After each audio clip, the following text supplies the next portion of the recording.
첫 번째 죽음에 대한 사건입니다. 첫 번째로 죽는 사람이 나타나는 거죠. 그게 바로 아벨이었습니다. 우리는 죽음을 생각할 때 그것이 죄의 결과인 것처럼, 벌의 모습인 것처럼 떠올릴 때가 많이 있습니다. 그래서 일찍 죽거나 병들어 죽거나 그러면 그렇게 좋은 모습처럼 인식하지 않고 있죠. 그러나 참으로 아이러니하게도 인류에서 가장 첫 번째로 일어난 죽음이란 사건의 주인공은 그러한 사람들과는 전혀 관계가 없는 사람이다라는 얘기죠. 어떤 죄에 대한 결과이거나 벌로서 받는 어떤 모습이거나 다른 사람들보다 더 못했기 때문에 당하는 결과로서의 죽음이 아니라는 것입니다. 가장 의로운 사람이 죄인의 손에 죽임을 당하게 된 것입니다. 죽을 이유가 전혀 없는 이가 먼저 죽게 되었던 것을 하나님은 첫 번째 죽음의 사건으로 우리에게 보여주고 계신다라는 것입니다. 우리는 그동안 죽음 그럼 다들 두렵고 왠지 짐스럽고 멀리하고 생각하고 싶지 않은 것이었지만 어떻게 보면 첫 죽음은 가장 하나님이 사랑하는 사람, 하나님이 그 제사를 받아준 사람, 그 사람에게 임했다라는 것, 굉장히 저희들에게는 생각해야 될 대목이 된다라는 것이죠. 그래서 더군다나 이 죽음은 우리에게 또 다른 귀한 죽음을 연상시켜 주죠. 바로 그 예수 그리스도의 죽음이죠. 죄를 져서 죽어야 되는데 그 죽임을 당한 분은 죄가 없는 분이셨다는 거죠. 가장 의로운 분이 죽음을 당하셨다는 거죠. 그래서 세상은 죽음을 벌이라고 얘기하지만 예수 그리스도를 통해서 죽음은 승리가 될 수 있음을, 죽음은 면류관이 될 수 있음을, 죽음은 우리에게 감사의 제목이 될 수 있음을 가르쳐주고 계신다는 것이죠. 마냥 무섭고 두렵고 피했던 그 이름이 죽음이 아니라는 것을 우리는 첫 번째 죽음에서부터 알아갈 수 있어야 한다는 것입니다. 우리가 여태까지 생각했던 죽음과는 완전히 다른 첫 번째 죽음. 그리고 또 더 흥미로운 것이 창세기 4장에는요, 첫 번째 간구와 첫 번째 응답의 사건이 적혀져 있습니다. 인류 최초로 간구를 했고요.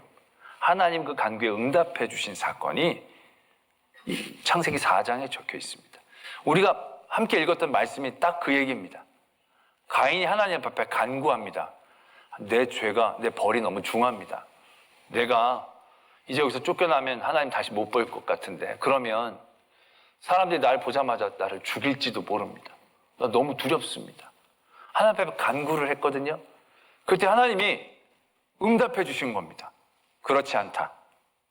너를 죽이면 죄를 7배나 더하겠다 라고 얘기하시면서 하나님이 그에게 표까지 주셨다. 완전한 응답을 주신 사건, 인류 최초의 기도의 사건이자 응답받은 사건이 적혀 있는 것이 창세기 4장입니다. 근데 참으로 재밌는 게 우리가 생각하고 우리가 알아왔던 그런 응답과 기도의 모습과는, 응답하고 기도의 모습과는 굉장히 내용적으로 다르다는 거죠. 전에도 이제 몇 번 말씀을 드린 적이 있는데 우리는 이제 기도가 우리가 성도가 받은 가장 큰 은혜의 자리이기 때문에 그 기도를 통해서 응답을 받죠. 그래서 우리는 이제 응답을 받기 위한 여러 가지 기도의 모습들에 대한 관심들이 많습니다. 그래서 응답받는 기도의 비결 이런 거에 많은 설교자들이 설교를 했고 말씀을 통해 은혜가 받고 우리는 그걸 막 붙잡고 막 기도를 합니다. 그래서 응답받는 기도의 비결들이 쫙 있죠. 대부분 얘기하는 것들이 처음에 회개, 믿음, 간절함으로, 감사로 그런 응답을 받는 성경의 말씀을 통하여 이래서 응답을 받았구나, 저래서 응답을 받았구나 하는 어떤 응답받는 기도의 어떤 그런 제목들이 쭉 내용들이 있죠. 근데 첫 번째 응답을 받은 가인의 기도는 어떠했겠나라는 것입니다. 이 가인에게 무엇이 있었기 때문에 하나님이 응답해 주셨을까라는 것입니다. 결론적으로 말씀을 드리자면 가인은 하나도 없었다고 얘기해도 과언이 아닙니다. 말씀으로 보면요, 가인은 솔직히 좀 쓰레기입니다. 이렇게 표현하면 너무 강하지만 완전 쓰레기입니다. 왜냐하면 좋은 게 진짜 찾기가 어렵습니다. 처음에 제사를 드리는 일들도 그렇습니다. 하나님이 제사를 드렸을 때 아벨의 제사는 받고 가인의 제사는 받지 않으셨어요. 재물의 문제가 아닌 거죠. 말씀해 보면 가인과 그 재물을 받지 않으셨다. 그 재물에 문제가 있었던 것이 아니라 그 재물을 드리는 가인에게 무언가 문제가 있었다는 얘기입니다. 그 가인을 제대로 받으실 수 없었던 가인의 모습이 있었다는 얘기죠. 그의 삶의 모습들, 중심이 있었다는 겁니다. 그러니까 하나님 앞에 온전하지 못했죠. 그리고 나서도 그게 금방 티가 나지 않습니까? 아벨의 재산을 받으시고 자기의 재산을 받지 않으시니까 화를 냅니다. 안색이 변하고 분해합니다. 분하다는 것은 뭔가 대상이 있다는 얘기입니다. 자기가 드린 제사를 받지 않으시는 건 자기에게서 잘못이 있는 걸 찾고 거기서 반성을 해야 되는 게 맞는 태도인데 가인은 그럴 줄 모릅니다. 분해야 한다는 거죠. 그 분은 어떻게 보면 하나님에게 향하는 것일 수 있고 하나님에게 가지 못하니까 아벨에게 향하는 것일 수 있다는 것이죠. 그래서 하나님이 친절하게 경고해 주십니다. 가인에게 죄가 네 문 앞에 있고 너를 부른다. 그렇지만 너는 죄를 다스려라. 하나님이 가인에게 경고를 충분히 해 주십니다. 그런데 솔직히 가인은요 이미 넘어갔습니다. 죄가 기다리고 있는 게 아니라 가인은 그 죄를 기뻐하죠. 그 죄의 길을 그는 선택합니다. 그리고 그 다음에 보면요 아우 아벨에게 말하고 그들이 들에 있을 때에 가인이 아벨을 쳐 죽였다. 이건 계획적인 살인입니다. 과실치사나 욱하는 게 아니라요 아벨을 자기가 꼬여낸 겁니다. 그래서 아벨을 불러다가 들로 데리고 나가서 아무도 안 보는 것 같은 거기에서 쳐 죽였다는 거예요. 한 대 때려가지고 죽겠습니까? 얼마나 잔인했겠나라는 생각들을 해보게. 그 굉장히 질이 안 좋은 살인입니다. 게다가 하나님께서 아벨이 어디 있냐고 물어보니까 내가 아우를 지키는 사람입니까? 이 하나님을 완전히 잘 모르고 하나님을 완전히 무시하는 거죠. 자기가 들에서 아무도 안 보는 데서 그렇게 한다고 하나님이 모르신다고 생각한다는 것 자체가 얼마나 이 가인의 어리석음을 나타내는 일입니까? 그리고 나서 하나님이 네 아우의 피가 땅속에서 들린다. 이제 너는 쫓겨나서 유리 방황하게 될 것이다. 이렇게 얘기했더니 오늘 우리가 읽은 가인이 하나님 앞에 그렇게 간구를 드린다는 거죠. 우리가 기도의 그러한 응답받는 기도의 요소들을 얘기할 때 꼭 필요한 것 중에 하나가 회개입니다. 회개. 근데 이 가인에게는요 지금 회개의 모습이 전혀 보여지지를 않아요. 자기가 누구를 죽였으면 자기 죽을 죄를 지은 겁니다. 자기가 죽는 것에 대해서 당연히 받아들이고 인정해야 될 진정한 죄의 깨달음과 회개가 있어야 돼요. 근데 가인이 뭐라고 얘기합니까? 사람들이 나를 만나라면 나를 죽이겠습니다. 아니 자기는 누구를 죽여놓고 그런 죄를 저질러 놓고도 내가 누구에게 죽음을 당하는 것에 대해서 이렇게 두려워한다는 것 자체는 자기의 죄를 아직 전적으로 인정하지 못하고 있다는 얘기죠. 자기 죄가 얼마나 중한 죄인지를 깨닫지 못하고 있다는 것입니다. 회개가 지금 없는 거죠. 또 우리는 감사함이 응답받는 기도에 필요하다라고 얘기합니다. 감사함이 어디 있습니까? 가인의 삶의 자리에서 감사함이란 찾아볼 수가 없습니다. 그가 첫째로 태어났고 목축보단 농사를 짓는 일들, 뭐가 더 편하고 덜 편한지는 알 수가 없지만 하여튼 그래도 마지로서의 어떤 그가 갖고 있는 여러 가지 것들은 감사를 하고도 넘칠 만한 감사가 많이 있을 것입니다. 그것도 아니라면 그가 아우를 죽였음에도 불구하고 죽는 죄가 아니라 떠나가게 하는 벌을 주셨다라고 한다면 그것도 충분히 감사할 만한 제목이 되어져야 한다는 얘기죠. 그런데 감사는 없어요. 그럼 그에게 믿음이 있느냐?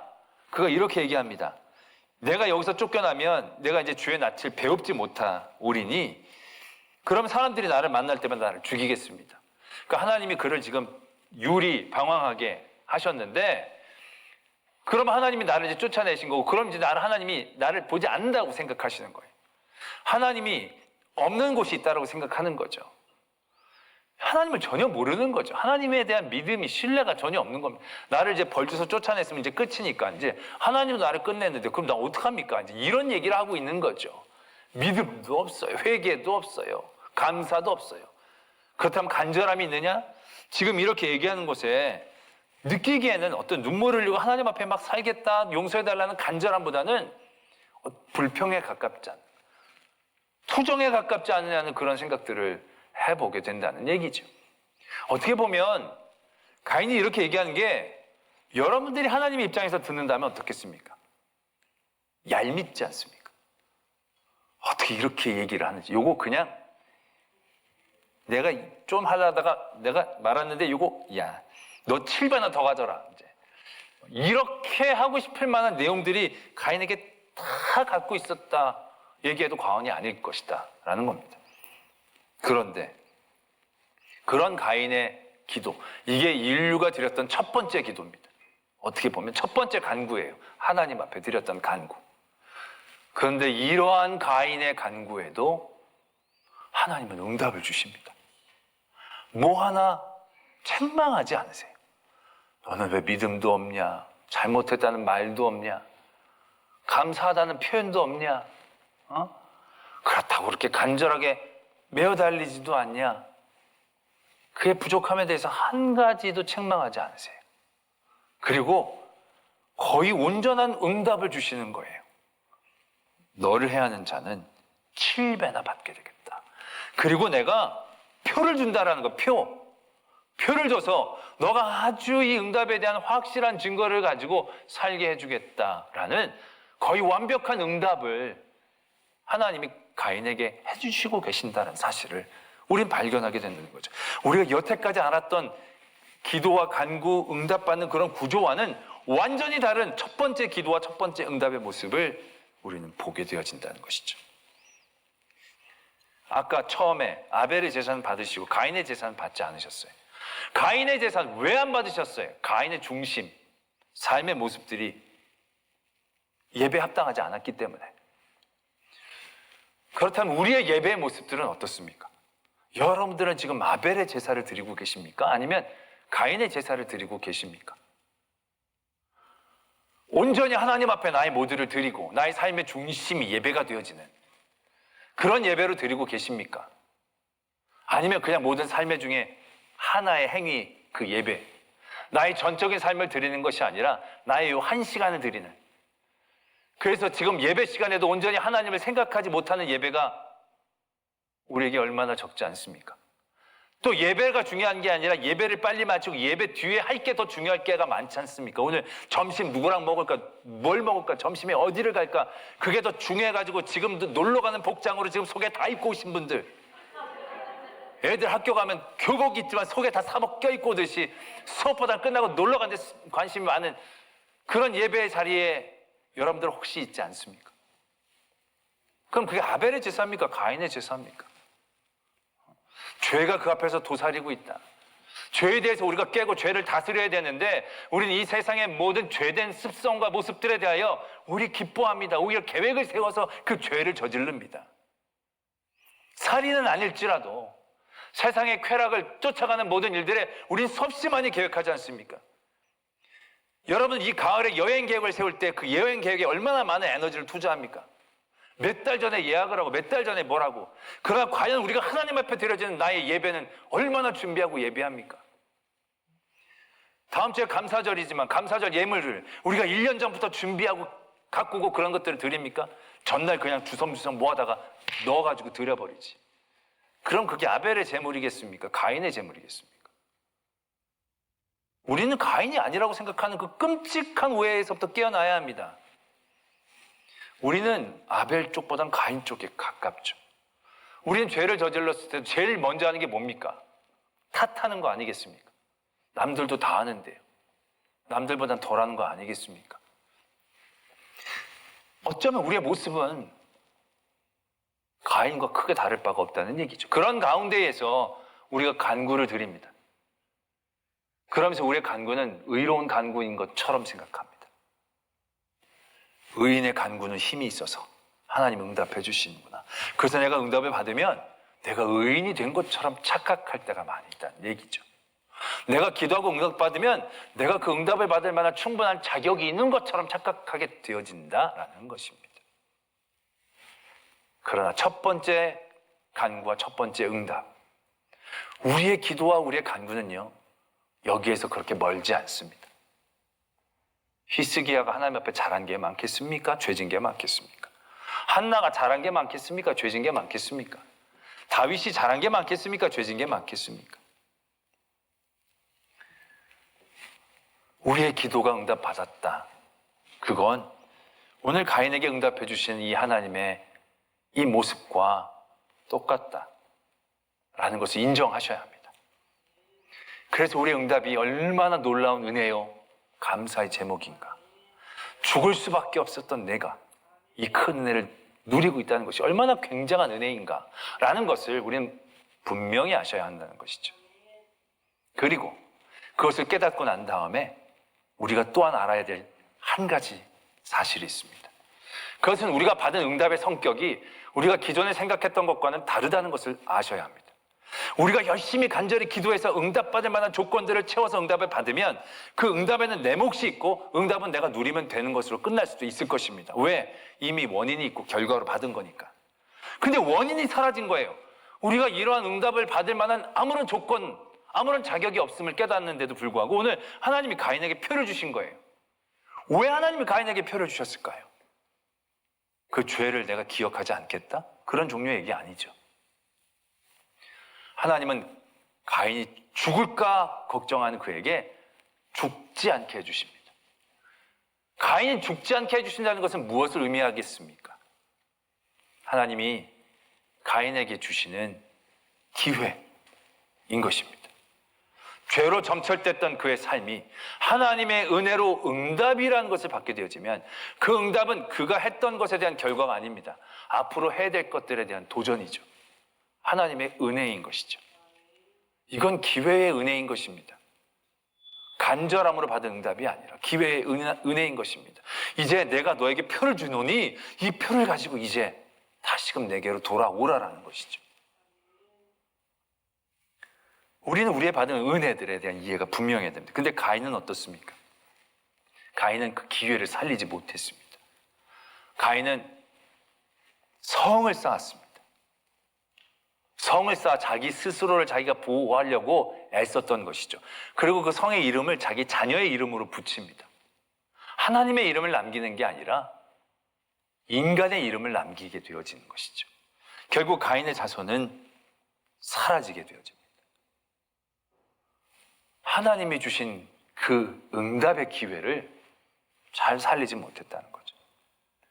우리는 우리가 받은 응답이라는 은혜들을 그래서 잘 이해해야 하는 것입니다. 내가 기도해서 병 고침을 받았다. 기도해서 병 고침을 받았다.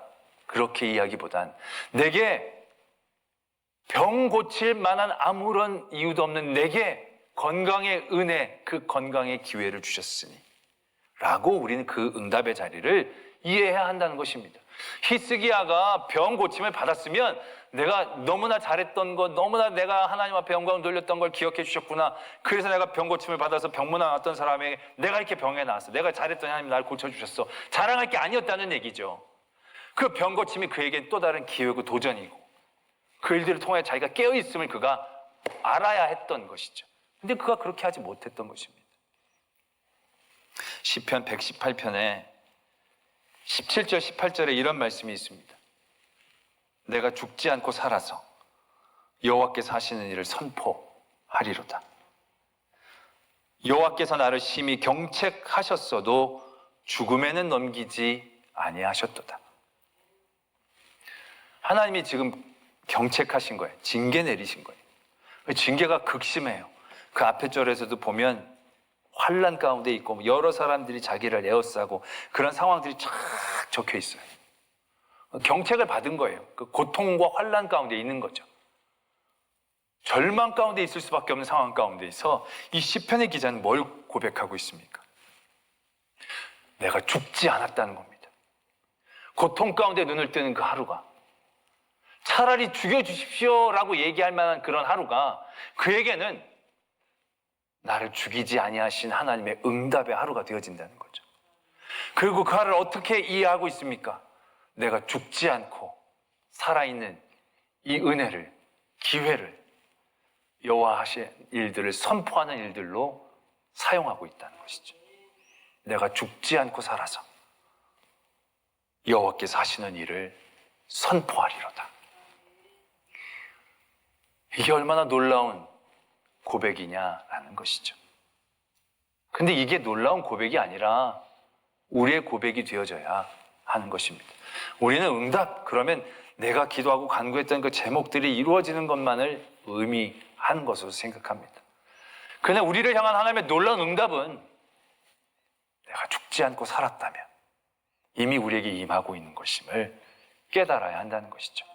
왜? 죽을 수밖에 없는 우리였는데, 그래가지고 여러 사람들에게 쫓기다가 죽임 당할 수밖에 없는 우리였는데 내가 오늘도 죽지 않고 살아있다는 겁니다. 하나님이 가인에게 표를 줘서 죽지 않게 해주셨다는 거예요. 그럼 그 죽지 않는 그 시간이 그에겐 응답이고 그에겐 기회였고 하나님의 일을 해야 할 은혜의 자리였다는 거죠. 이 시편의 기자는 그렇게 고백하고 있다라는 것입니다. 우리에게 그런 표라도 주시던지요. 우리에게 표가 왜 없습니까? 예수 그리스도. 우리가 응답으로 받은 그 표는 어떻게 우리가 얻은 것입니까? 가인 같은 우리가 얻은 표 아니겠습니까? 우리가 예수 그리스도를, 그 예수 그리스도의 보혈의 피의 은혜를 누리기에 무엇이 합당한 모습이 우리에게 있습니까? 우리가 예수 그리스도가 이 땅에 오시게 할 만한 믿음이 있었습니까? 예수 그리스도가 이 땅에 올 만한 가치를 만들 수 있는 회개가 있었습니까? 하나님이 우리에게 모든 주신 것에 대한 온전한 감사가 있었습니까? 우리의 죄를 사해달라고 예수 그리스도를 간절하게 붙는 부르짖음이 우리에게 있었습니까? 그 응답을 받을 만한 어떠한 이유도 우리에게 하나도 없었습니다. 예수께서 이 땅에 오실 그 어떠한 이유도 우리에게서는 찾을 수가 없었다는 얘기죠. 근데 하나님이 우리에게 응답해 주신 거예요. 우리 힘들어요. 왜 이렇게 평안이 없죠? 왜 이렇게 고통만 많죠? 우리는 아무것도 모르고 그냥 막 간구한 거예요. 받을 자격도 없으면서. 그 모든 이유가 우리에게 있는 것일 뿐인데. 근데 하나님이 우리에게 예수 그리스도를 보내주신 거예요. 하나님의 아들 예수 그리스도, 그 보혈의 피의 은혜를 우리에게 주신 겁니다. 우리 모두가 그 은혜를 입은 거예요. 그럼 그 은혜는 우리에게 어떤 의미이겠습니까? 예수님이 그 피에 대하여 내 몫이 하나도 없이 전적인 은혜를 받았으니까 이제 그때부터 우리는 그 은혜를 어떻게 이해해야 하느냐라는 거죠. 그 은혜는 기회인 것이죠. 우리의 앞으로의 모든 삶에 대한 도전이 되어져야 한다는 것이죠. 그렇게 합당하게 받을 만한 이들은 못 되었지만 우리에게 그 표를 주신 하나님의 은혜에 합당한 삶으로 살아나가야 해야 되는 그런 도전이 우리에게 있다는 얘기죠. 내가 죽지 않고 살았다라면 내가 병들고 돈 얻고 모든 적들에게 되어 쌓여 있을지라도 내가 아침에 깨어 죽지 않고 살아있더라고 한다면 여호와께서 나를 심히 경책하셨어도 나를 죽이지 않고 버리지 아니하셨기 때문에 나는 죽지 않고 살아서 여호와의 하시는 일들을 선포하겠습니다. 내게 이 주신 기회를 놓치지 않겠습니다. 내게 주신 이 놀라운 은혜의 자리들을 빼앗기지 않겠습니다. 다른 데 엉뚱하게 사용하지 않겠습니다. 라고 고백할 수 있어야 한다는 것입니다. 감사절을 앞두고 창세기를 통한 우리에게 주신 놀라운 감사의 제목들을 다시금 찾아보고 있습니다. 죽을 수밖에 없는 우리들이란 얘기들을 우리는 우리 앞에 잘 붙입니다. 그렇다라고 한다면 죽지 않고 살아있는 오늘, 세상은 죽지 못해 산다는 것이 참으로 안 좋은 상황들을 표현하는 말입니다.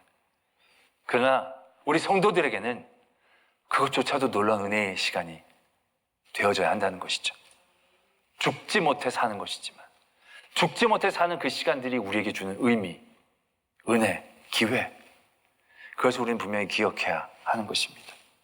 그래서 오늘 호흡하는 오늘이 우리에게 놀라운 은혜의 시간, 감사의 제목이 되어져야 합니다. 내가 여태까지는 제대로 못했지만 앞으로는 제대로 할 수 있는 기회가 아직까지 있구나. 가인처럼 자기 성을 쌓고 자식의 이름을 붙이는 그 길이 아니라 내게 주신 응답 예수 그리스도를 믿고 다시금 거듭남으로 하나님의 백성과 자녀로 살아갔던 많은 우리의 믿음의 선배들의 걸음처럼 우리에게 주신 모든 시간과 순간순간들을 감사함으로 기뻐하고 찬양하며 여호와의 하신 일들을 선포하는 그 귀한 은혜의 자리를 지켜낼 수 있는 저와 여러분들이 되어지기를 소망합니다.